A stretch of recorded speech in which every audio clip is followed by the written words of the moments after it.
It's time for another edition of Music Matters. I'm MonkeyBoy. I'm Ziggy. And today we are talking mayhem, craziness, chaos, absolute kerfuffles. So some current troublemakers in country music. We're going to talk some legendary stories as well. Troublemakers. And we're also going to talk about some of those infamous things that happened during a concert, like, for example, Woodstock 99, the Great White Fire. Right. There's a lot of them, so we'll be touching on stories like that. Plus, backstage antics, stories of hotel debauchery, things of that nature is what this episode is about. Yeah. So if you're a fan of mayhem... Anytime you mix alcohol, drugs, and music. Masculinity? And masculinity, yeah. I don't think there's too many women that are going around doing. Well, a lot of this happened as the men were the bad actors here in the 70s. No question. And no 80s. Question. Toxic masculinity, maybe. Yes. No question about it. And yeah, they threw it down. Yeah, they were. Money didn't matter to them. No, they were it did not. We'll just throw this couch out, no big deal. We can buy another couch. Yeah, we're gonna talk about the destruction of hotel rooms and all that kind of stuff coming up here. Well, let's look at the charts. All right, here are the active rock charts for this week. Number 10, Sleep Theory, Words Are Worthless. Number 9, the Foo Fighters with Your Favorite Toy. Number 8 is Ice Nine Kills with Twisting the Knife. Number 7, Turnstile, still sticking around in the top 10 with Look Out For Me. Papa Roach also still sticking around, although they are on their way down with Papa Roach's Wake Up Calling. Pretty Reckless in at number 5, moving up 3 spots with When I Wake Up. Volbeat, we're at number 1. They are now at number 4 with Demonic Depression. Shinedown sit at number 3 with Safe and Sound. That's obviously going to hit number 1 and be another one of their minis. Their 25th, I think. I think so. Number 2 is From Ashes to New and Drag Me. Number 1 song, Sean, Dayseeker, Crawl Back to My Coffin. Oh, my Dayseeker hit number 1. They have hit number 1. Wow. Yes. Yeah. Congratulations to Dayseeker. Yeah. Great band, great song. Great. Congrats. They deserve all the credit. That was a great song. Okay. I didn't think it was going to hit number 1, but it did. Yeah. Kicking that door open. Yep. Over on the country side, the top 5. Because the top 10's just filled with the same people. But okay. At number 5, Morgan Wallen and I Got Better. Luke Combs holds the number 4 and number 3 spot. At number 4, Be By You, and at number 3, Sleepless in a Hotel Room. At number 2, it's Ella Langley with her single Be Her. And she remains at number 1 for multiple weeks with Choosing Texas. All right. Mm-hmm. Here are the top 10 of top 40. Number 10 is Bruno Mars with Risk It All. Number 9 is Sienna Spiro, Die on This Hill. BTS at number 8 with Swim. Number 7 is Zara Larsson with Midnight Sun. Number 6 are Pink Panthers. I think I said Panthers. Panthers. With Stateside featuring Zara Larsson. Number 5 is Sabrina Carpenter with When Did You Get Hot. Number 4 is Somber with Homewrecker. Number 3 is Kehlani with Folded. Number 2 is Bruno Mars, I Just Might. I love that tune. And number 1 is Olivia Dean and So Easy to Fall in Love. Over on the R&B hip-hop chart. Number 5 song in the country, Leon Thomas, Mutt. Don Toliver, E85 at number 4. Justin Bieber, Yukon, number 3. Kehlani Folded at number 2, and Bruno Mars is number 1 over on the R&B hip-hop songs chart with I Just Might. All right, well, good deal. Those are the charts. Now we're going to get to the fun part of the conversation today. Music and mayhem. The wild stories, backstage disasters, rock star chaos, and the moments where music and catastrophe collide. This is one that, 70s and 80s were a very different time. They were, toxic masculinity was a big thing about the stories we're going to be talking about today. Stupidity would be, running rampant in some of these stories as well. This Welcome to the Chaos Tour. Here we go. First off, what caused this rock mayhem to go hand in hand with the rock music and the mayhem? A lot of it was the culture with excess money, fame, and zero supervision. Nobody cared what they were doing. They had money, then go ahead. That's just them. The invincible mindset of young rock stars also caused a little bit of it. The era of no social media, so, there weren't these instant backlashes of, somebody doing something crazy. As there is now, you do something crazy now, it's going to be, It didn't get filmed unless it was the videographer, maybe for the band, right. who was probably capturing it for the members of the band, and not for publicity or anything. But I don't know that you would have this kind of stuff going on today. I don't think you would. There's a lot of this is legends and stuff that's been passed down from years and years and years, and nobody really knows what the fun has been taken out of music, Andy. I don't know about that, but some of it, maybe, a little bit of the mystery, the chaos, the intrigue, I guess, of some of the bands that, caused the mayhem. We're talking the biggest names in music as far as rock. What was the show that was on in the 80s and 90s where they filmed the girls on the bus? Oh, Girls Gone Wild? The Girls Gone Wild. That was popular around this time, and I'm just thinking, that became a scandal in its own, but that was very reminiscent of what was happening on these buses. Oh yeah, these things with the young girls, they just. Yep, there's a lot of groupie type stuff going on, crazy parties. Some of the stories we're going to talk about today involve Mötley Crüe. Of course, Nikki Sixx's near fatal overdose that time. Of course, that was the catalyst to kickstart My Heart, which is a huge hit for them. But it basically told the story of Nikki Sixx almost checking out, but luckily he did not. Tommy Lee's revolving drum cage and the craziness that goes along with that, like.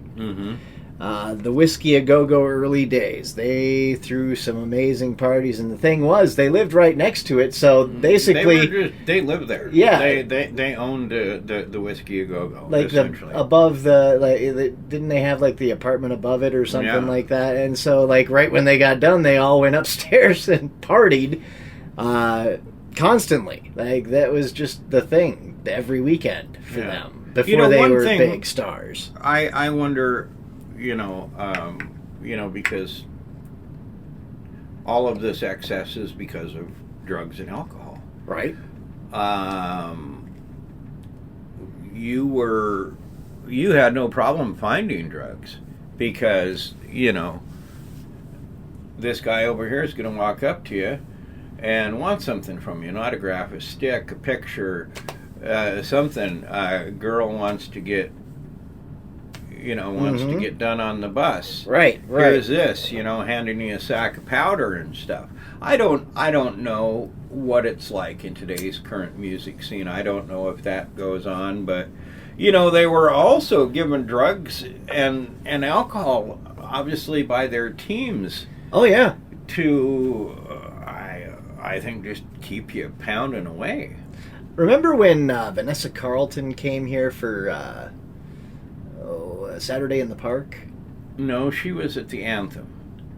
Was it? No, there was a. Am I thinking of Vanessa? The 1,000 Miles? Yeah. She was at Saturday in the Park. Oh, was she at Saturday in the Park too? Yeah. Because I remember being on stage at Saturday in the Park, getting ready to introduce her, and I know she was only like 18 or something like that at the time. Sitting there just drinking a beer. Yeah. You know? Yeah. How'd she get that beer?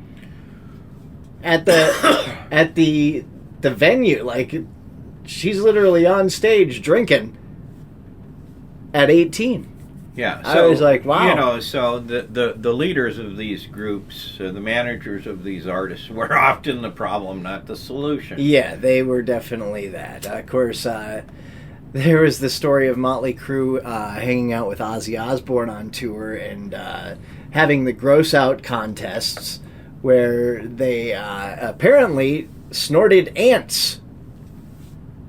Yeah, I've heard that story. I've heard that story as well. I don't know why you would ever want to do that, but there you go.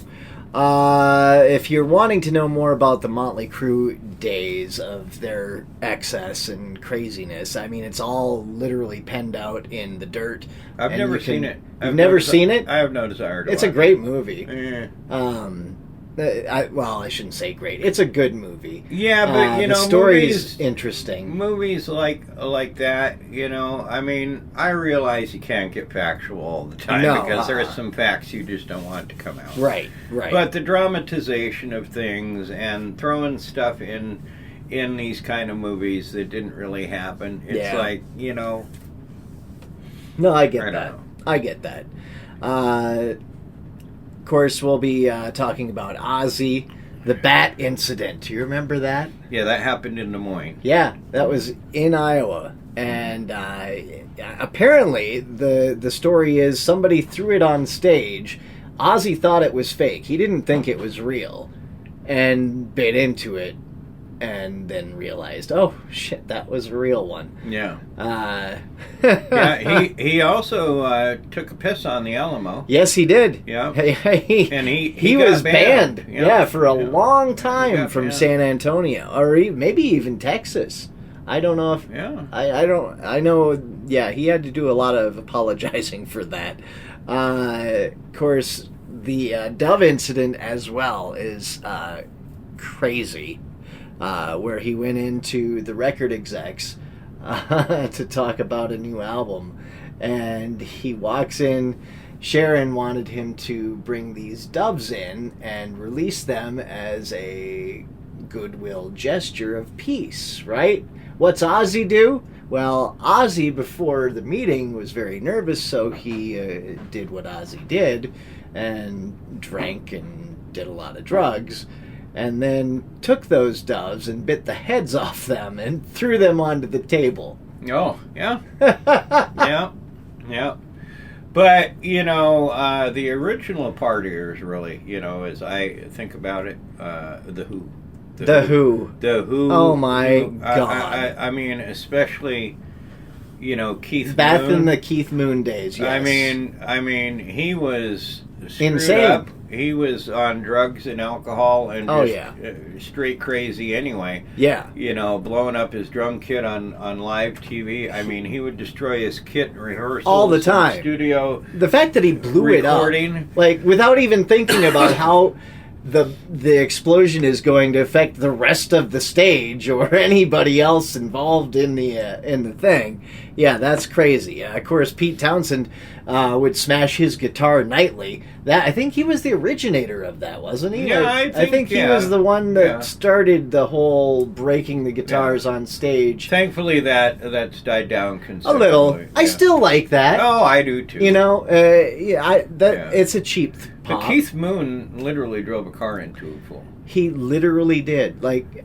I can't understand why. I'm sure alcohol involved, and maybe some other drugs. Yeah. But Keith Moon was crazy. Keith Moon was also one of the most gifted and talented drummers of all time. And he is. One of them plays all over. Every Who song that he plays on is a drum solo. It is. I mean, and his style is just so different than anybody else. There's no one like him. No. And I know that they had a crowd crush. Yeah, in 1979, the crowd for general admission tickets went on sale, and they were there was like 60 people, I want to say. Yeah. I can't remember. But many. This is a lot of people died. This is the late 70s. Yeah. It's not like 2026 where there literally you can go get a college degree to figure out how to throw a concert, right? And where you put your barriers and your dividers and right. stuff like that, right? And you saw it. Something we'll talk more about before the episode's over, but like at Woodstock '99. Lessons have been learned. You still do get some of these. There's still like the fire. Was it the fire? I can't remember what that concert was over in the Bahamas, where it was just a scam. Oh yeah. But there was also, I'm not going to remember his name right now, but there was the rapper that there was an incident in the crowd. Yes. And it was so loud, and he just kept going, and some people lost their life there.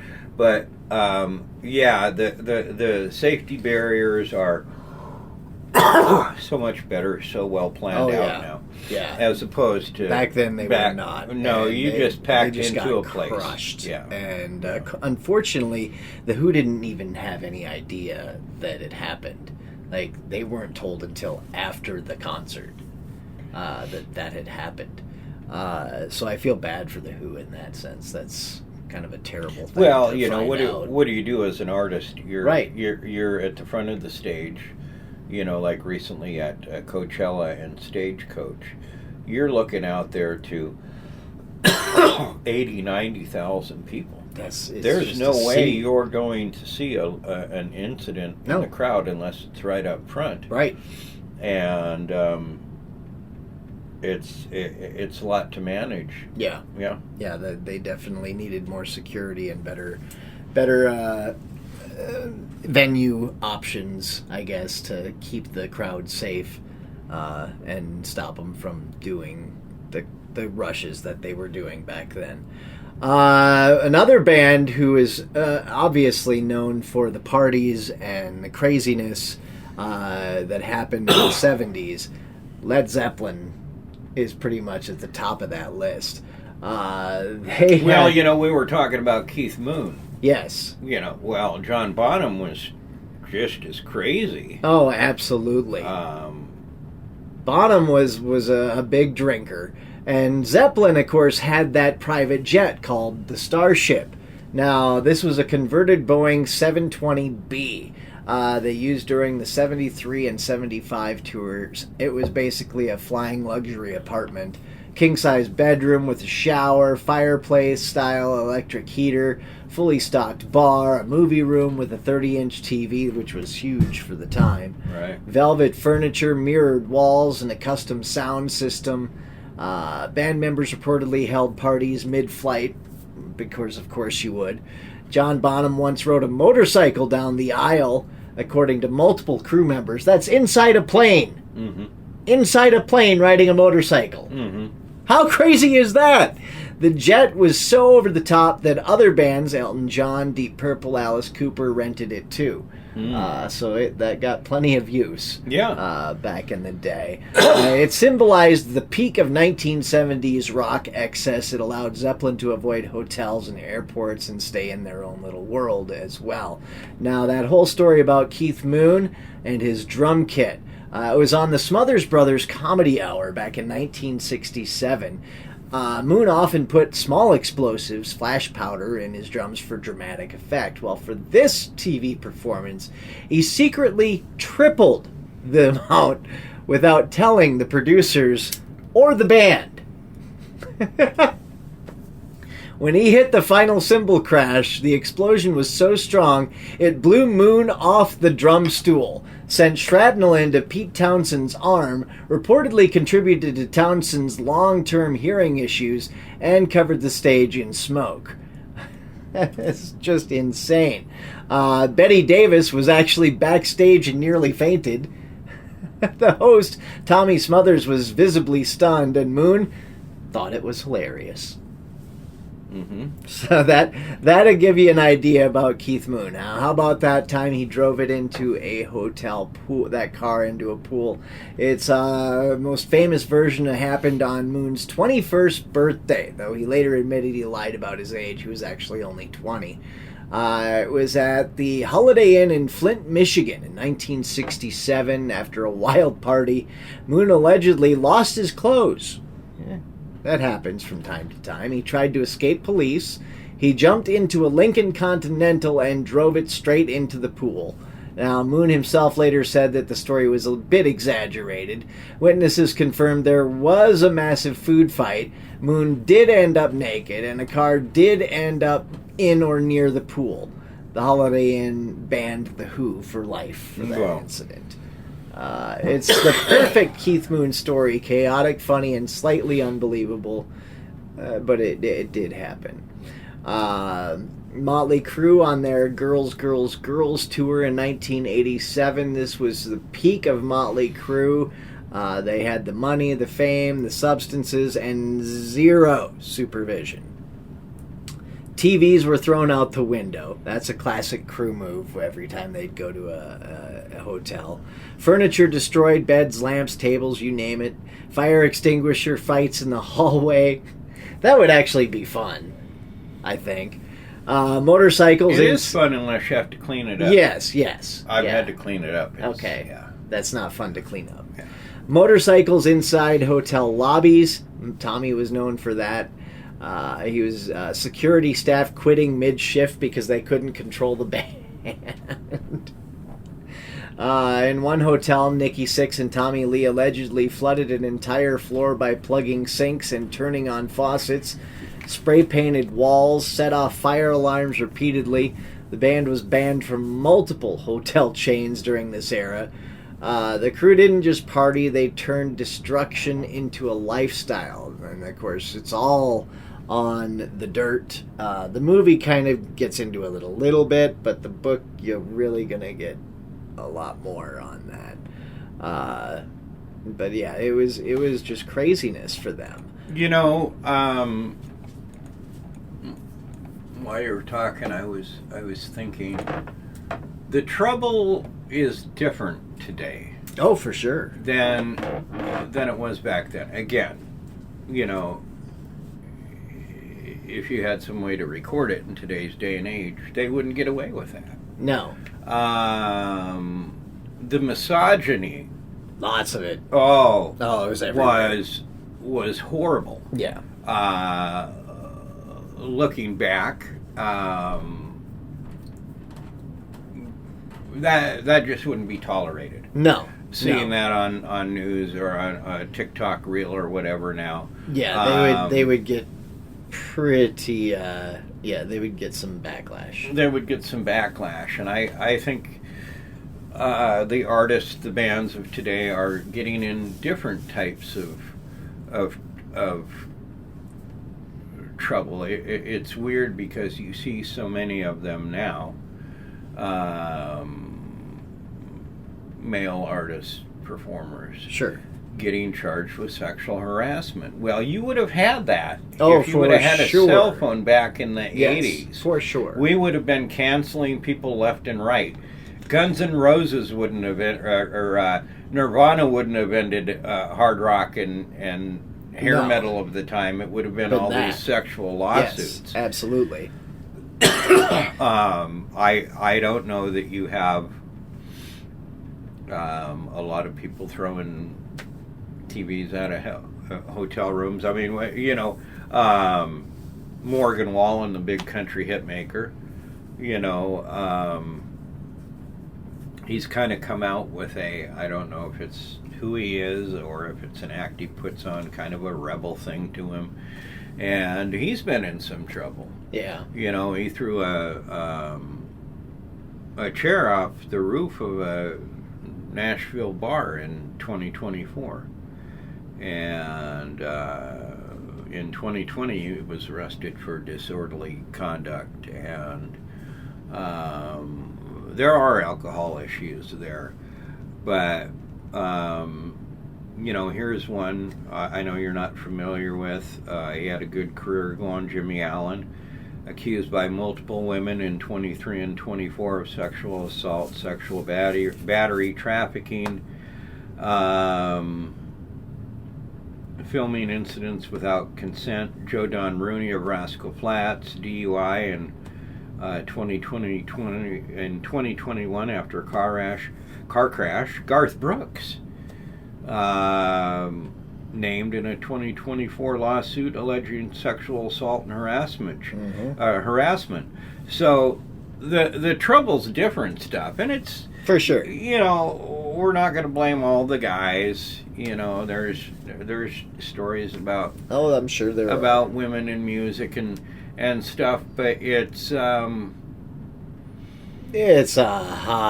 much higher degree of male issues than women. At least the stories that I've come across. I believe that the trouble today is bigger trouble than what was going on in the 70s and 80s. Sure. The legal ramifications are very big now in 2026. For sure. For any of this stuff. Your hotels have cracked down on that. Yeah. They don't like that. You're not going to get an extra bill for damaged furniture now. You're going to get a lawsuit. You're going to be taken for millions. Yeah. So I can see why that doesn't happen that much anymore. Yeah. Here's another crazy story from Led Zeppelin. The Mud Shark Incident. Have you heard about this? Mm-mm. So the story comes from 1969 at the Edgewater Inn in Seattle. The only hotel where guests could literally fish from their rooms. Oh. So they were fishing. Members of Zeppelin, their road manager Richard Cole, and members of the band Vanilla Fudge were present. They caught a red snapper, often misreported as a mud shark. A wild prank involving the fish, a groupie, and a camera became rock and roll legend.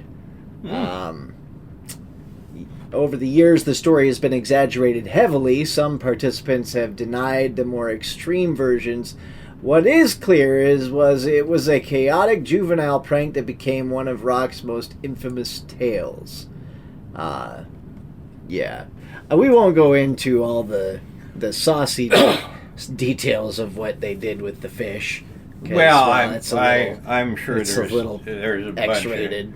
bunch of stories we don't really want to know. Yeah, exactly. We're all aware of Diddy. Yes. Sean Diddy Combs. Yep. A recent one we have to talk about, and I just think it's really sad that we spend so much time building up entertainers. Yep. And then we tear them down. Yep. And some of them get in some pretty big trouble, bad trouble. For sure. And they're just screaming for help. And there is no help, or there's the wrong help. Britney Spears would be one of those. That's who I'm talking about, is Britney Spears. As of this month, she's facing a misdemeanor charge for a March 4th DUI arrest in California. She's now in rehab. Jesus, help this lady. Yeah. For help sure. her out, get her life back on track. We built her up. We made her a machine. The fans, the music industry made her a money-making machine. Keep going, Britney. Keep going, Britney. Yep. She got burned out and whatever else. Yep. We've got the singer David. That was just in the news the last couple of weeks. That David he's been arrested now for the murder of a young gal that was found in his car in an airport parking lot. That's crazy. It is alleged that he dismembered the body, Ugh. cut the body up, but that is a pending case. You know, it's Drake, you know, copyright problems. Lizzo, Miley Cyrus, Kanye West,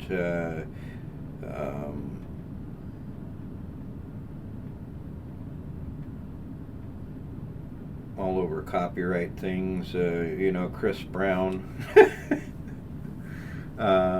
You know, he's been in various... Oh, yeah. He's had various issues. Quite a few including issues. beating the shit out of Rihanna. Yep. Axl Rose, you know. I got a couple things on them.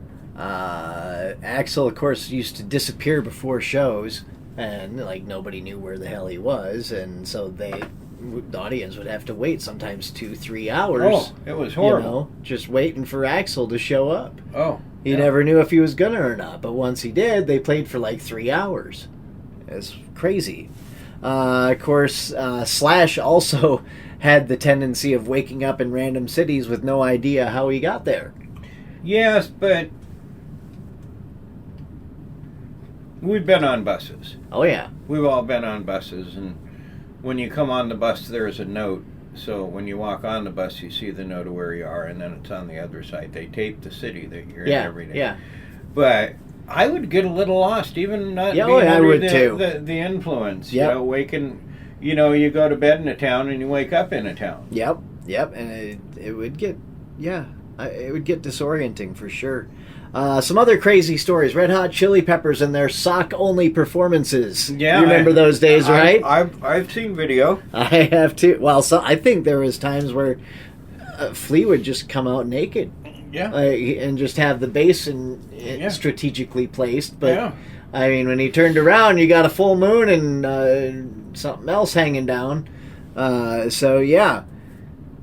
Flea and Anthony, of course, were known for some crazy things as well in their they were days. Drinking and drugging and Doing coming all on sorts stage of types and of things. creating chaos. Yeah, for sure. Of course, we can't talk about the toxicness of things without talking about the toxic twins, Steven Tyler and Joe Perry. Yeah, I'm sure they have a lot of stories. Oh, there's a lot. And a lot of regret. Yeah, there is a lot. Those two were legendary partiers and druggers and drinkers, and they were crazy.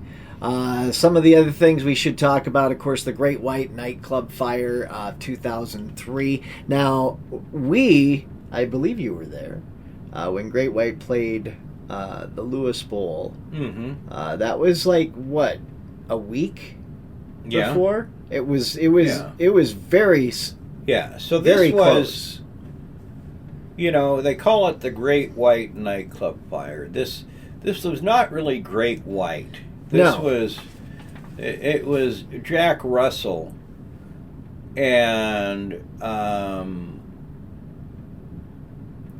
I think that was it. They had Mark Kendall. Mark Kendall. Mark Kendall was in there. Yeah. It was those two, but that was it. Yeah. Yeah, of the original. Yeah.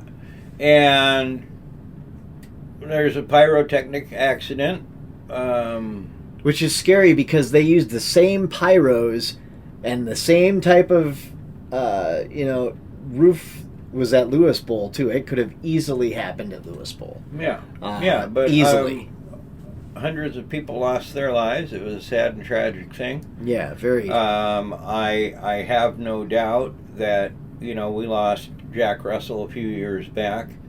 He got. He was scarred for life for that. He had some health issues getting older, but he had some alcohol issues, some prescription drug abuse, and I think that this fire played a very large part in his guilt and regret. Not only that, but he lost a band member, Ty Longley. He was so cool too. I remember hanging out with him after the show. He was he was the kind of guy that would hang out just with the crowd after the show and talk and be very personable, really fun guy to hang around with. I think we bowled with him, if I remember right. Yeah, I don't remember. But yeah, they were all really, really nice. Even what's his name? Jack Russell was really nice, and at the time he didn't seem like he was having too many issues. No. At that time. No, I hung out with Jack Russell once in Missoula, Montana when they played there. And I think in Billings as well, I hung out with him for a little bit. But, I mean, that just had to be horrible. And I can't imagine. And I know he felt responsible for every death. Like, everybody that died, he felt responsible for. It was. But, you saw something horrible at Woodstock 99, too. Oh, man. Woodstock 99 was is it the disaster created of chaos. all disasters? I think so. It was created corporate chaos. Corporate thought, we can make some money by throwing a big concert.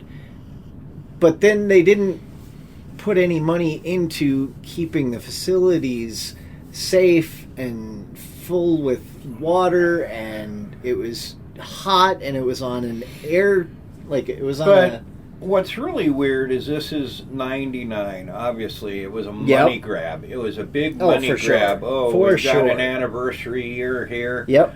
Not a lot has been learned from No. Woodstock 99. We're still having issues with these festivals not working. You were talking Charging about $8 I for believe water. Fry Fest, that fake one that the Nylon had. Firefest. Firefest. Yeah. That's what it was. Promising people, these luxury things, and you get there and it's these white tents. It's people still complain, about issues every year at Lollapalooza, Coachella, South by Southwest, that these festivals just aren't as prepared as it's got to be difficult. I mean, to be fair to the people throwing the festivals, it does have to be hard to be able to provide a great experience for 30 or 40,000 people at one time. I get that. Or 80,000 or something at Coachella. Yeah. I mean, how many restroom facilities do you need? How much food do you need on site? Exactly. How much water do you need on site? Yes. All those things. How much the other security? logistical How much, things. yeah. Parking and all that. All of it. Yeah. But so little of that was in place. Oh, it was for terrible. Woodstock 99. They didn't even have parking or anything. Like they were like taken in by bus. Like they parked like a mile or so away from it, and then take a bus. And of course, the buses weren't running, and there were just so many issues with that concert. It was, the worst concert probably experience for anybody. And then they had. I think it was Limp Bizkit come on and with break stuff like. Yeah, but something happened at Woodstock 99 that had never happened before, but it has happened since. What was that? There were rapes happening in the crowd. That's true, there were. Women were being raped, they were being groped and fondled in the crowd. How much of that do you think was happening at Woodstock 69, though, the original? I don't know. They didn't say, but I'll bet there was some happening then, too. I would put money on it. But, there was... People are standing there watching this. Yes, they're not helping, not doing anything. Not realizing, you're 99, this is 1999. Women are still getting up on the shoulders of their girlfriends or their boyfriends. Yep, taking their tops off. Taking their tops off, or, they're crowd surfing and getting groped. You have that a lot now. Yeah. Where I don't know is that you had it a lot before that. Before 99. But yeah, that was the saddest part of that is that there were a lot of good performances. It started out the beginning of it started out fairly routine and good, but it steadily got worse when they ran out of water and they ran out of. Well, yeah, but if you're at a festival and you're having to hold your you bladder for 6 hours because you don't can't afford to get food or water, you're thirsty and all that. Yeah, we'd all get agitated relatively quickly. I mean, we have a great festival here every year called Saturday in the Park. It's a free festival. But 30,000 people show up there. But, we know how to get to the water. We know how to get to the food. We know how to get to the restrooms. Yep. It's pretty well planned out. It's pretty well planned out and organized. But, when more people show up, for me, it gets a little bit more... It gets harder to get to the restroom, or to get up to where the food trailers are. It takes a long time, You got a plan to go, so you can get a little agitated with that too. Yeah, for sure. Too many people in a confined space. Yeah, that does happen. The Rolling Stones at Altamont. That was, I think, the original disaster concert. The Stones, of course, were playing, and was it the Hells Angels showed up and just started chaos. Shots were fired. I think I don't know how many died, but there were a few that died. Just a crazy show. Well, these are just. We're just scanning an overview here. Yeah.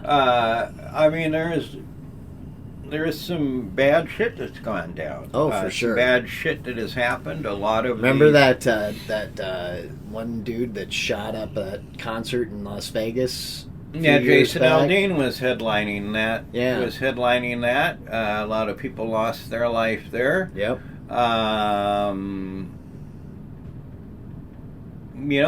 Again, we're talking the 70s, the 80s, the 90s.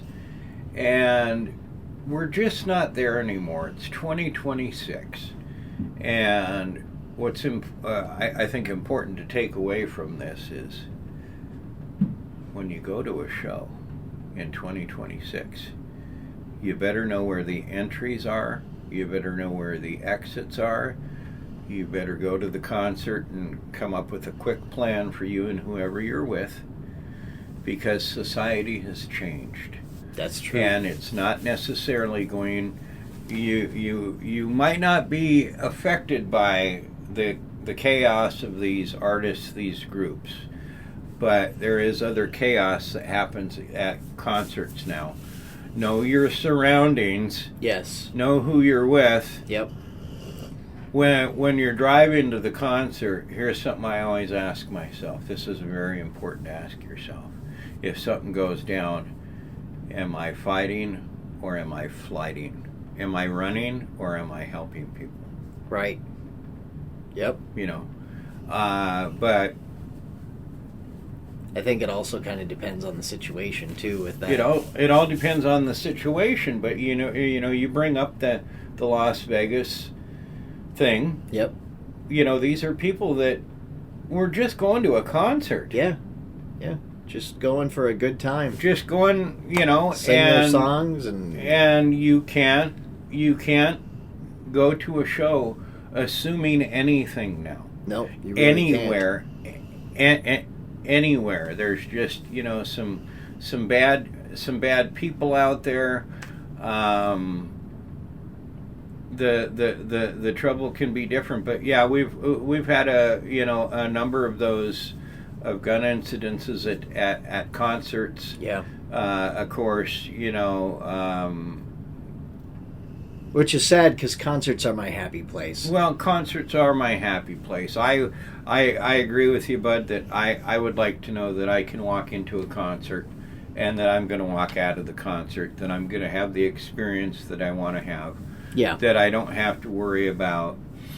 I get very panicked going to a show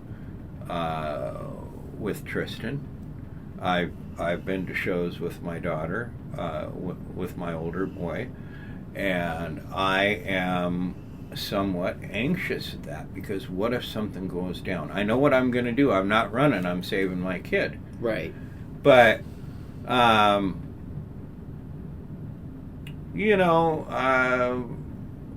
it's a rite of passage, I guess, causing trouble in the music business, isn't it? Yeah. It's been happening for decades. I mean, every kid steals. Most kids experiment with alcohol and whatever. All these rites of passage. If you're a rocker and roller, I guess you at least one time have to throw a TV out the window. As long as nobody gets hurt and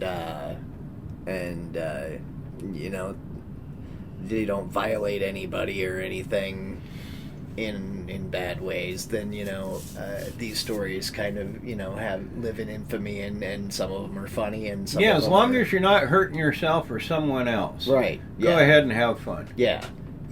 But some of them turned out to be very bad, and some of them are pure comedy. It just kind of depends on the situation. But music and mayhem, they've always gone together, especially rock and roll. Especially rock and roll. Yep. Anyway, I think it's a good place to stop for the episode. We're going to talk about Madonna next time. Yeah, Madonna.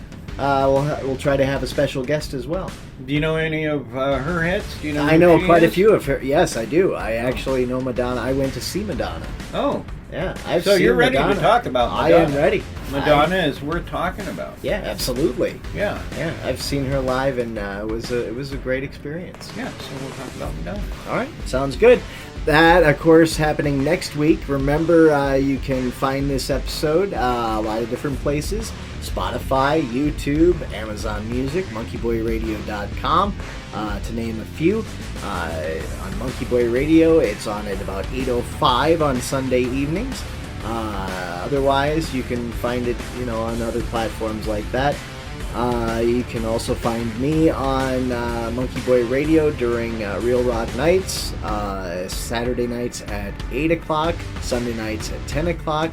Also do Dad Rock Sunday mornings at 10 a.m. and The Underground at 7 p.m. on Sundays. So make sure to check those out. Ziggy, they can check you out on OnlyFans? Yeah. All right. Yeah, I'm showing my big toe next week. Nice. Yeah. Nice. Yeah, my big toe on my right foot all next week on OnlyFans.